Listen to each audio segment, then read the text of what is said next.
Assalamualaikum warahmatullahi wabarakatuh. Kembali berjumpa dengan guru milenial, guru hebat, dan guru cerdas. Baiklah anakku sekalian, hari ini kita akan belajar materi iman kepada malaikat. Iman kepada malaikat adalah mempercayai dan meyakini bahwa Allah Subhanahu wa taala telah menciptakan malaikat yang diberi tugas untuk mengatur alam dan mengurus perjalanan alam semesta dan tugas tertentu lainnya. Malaikat adalah hal yang gaib, makhluk yang tidak memiliki keistimewaan rububiyah dan uluhiyah. Meski begitu, Allah Subhanahu wa taala menciptakan malaikat untuk selalu taat kepadanya. Malaikat adalah satu-satunya makhluk yang paling taat kepada Allah Subhanahu wa taala. Kita masuk ke pembahasan selanjutnya, yaitu sifat dan ciri malaikat. Adapun sifat dan ciri malaikat, yang pertama ialah melaksanakan perintah dan meninggalkan larangan Allah. Kita bisa lihat dalam Quran surat Tahrim ayat 6. Yang selanjutnya, yang kedua ialah mempunyai sayap. Jadi sifat dan ciri malaikat selanjutnya ialah mempunyai sayap. Bisa kita lihat di Quran surah Fatir ayat 1. Kemudian yang ketiga, ada sifat dan ciri malaikat, yaitu tidak membutuhkan makan dan minum. Bisa kita lihat dalam Quran surah Hud ayat 69 sampai 70. Dan yang terakhir, sifat dan ciri malaikat yang keempat ialah sebagai makhluk yang maksum. Kita bisa lihat Quran surah Al-Anbiya ayat 26 sampai 29. Setelah kita mengetahui ciri dan sifat malaikat, maka kita akan pindah ke pembahasan selanjutnya, yaitu pembahasan nama malaikat dan tugas-tugasnya. Seperti yang kita ketahui, di dalam keyakinan ajaran agama kita, bahwasanya ada 10 malaikat yang patut kita imani, yang dimana 10 malaikat ini yang akan membantu Allah Subhanahu wa taala untuk menjalankan segala roda aktivitas kehidupan dunia maupun di akhirat. Adapun 10 malaikat Allah Subhanahu wa taala yang akan kita bahas, yang pertama ialah malaikat Jibril. Malaikat Jibril ditugaskan oleh Allah Subhanahu wa taala untuk menyampaikan wahyu kepada nabi dan rasul Allah. Yang kedua, ada malaikat Mikail, di mana malaikat Mikail ini ditugaskan oleh Allah Subhanahu wa taala untuk membagikan rezeki kepada makhluk Allah Subhanahu wa taala yang ada di alam semestanya.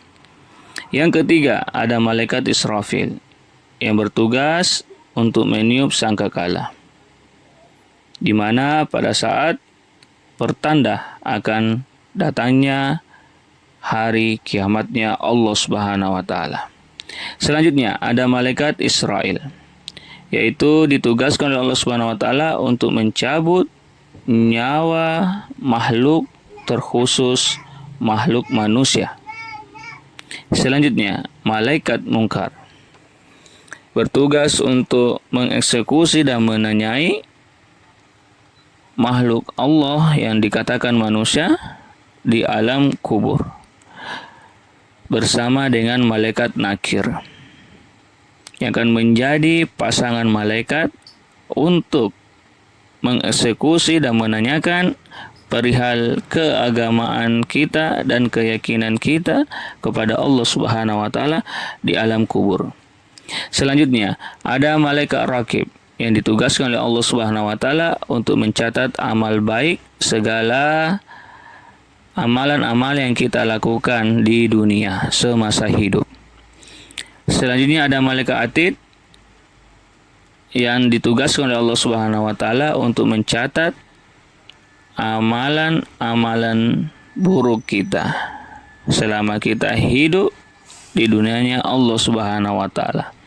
Next, yang ke-9 ada malaikat Malik yang ditugaskan oleh Allah Subhanahu wa taala sebagai penjaga neraka Allah Subhanahu wa taala. Dan yang terakhir, 10 malaikat Ridwan yang ditugaskan oleh Allah Subhanahu wa taala untuk menjaga pintu surganya Allah Subhanahu wa taala. Oke, demikian Itulah 10 nama malaikat beserta tugas-tugasnya.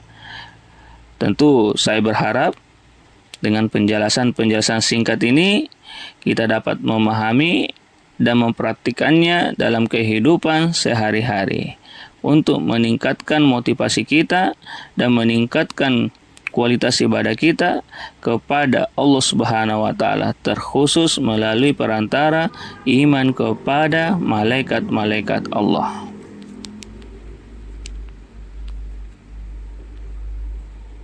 Demikianlah pertemuan kita hari ini. Semoga pertemuan kita hari ini dapat bernilai ibadah di sisi Allah Subhanahu wa taala yang akan mengantarkan kita menuju surganya Allah Subhanahu wa taala. Satu pesan yang saya mau sampaikan, semoga apa yang menjadi pembelajaran hari ini bisa teraktualisasikan dalam kehidupan kita sehari-hari.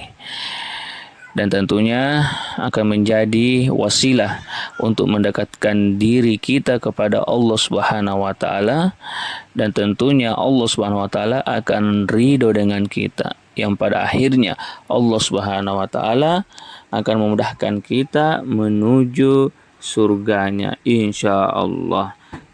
Sekian dan terima kasih. Kurang dan lebihnya mohon dimaafkan. Akhir kalam, assalamualaikum warahmatullahi wabarakatuh.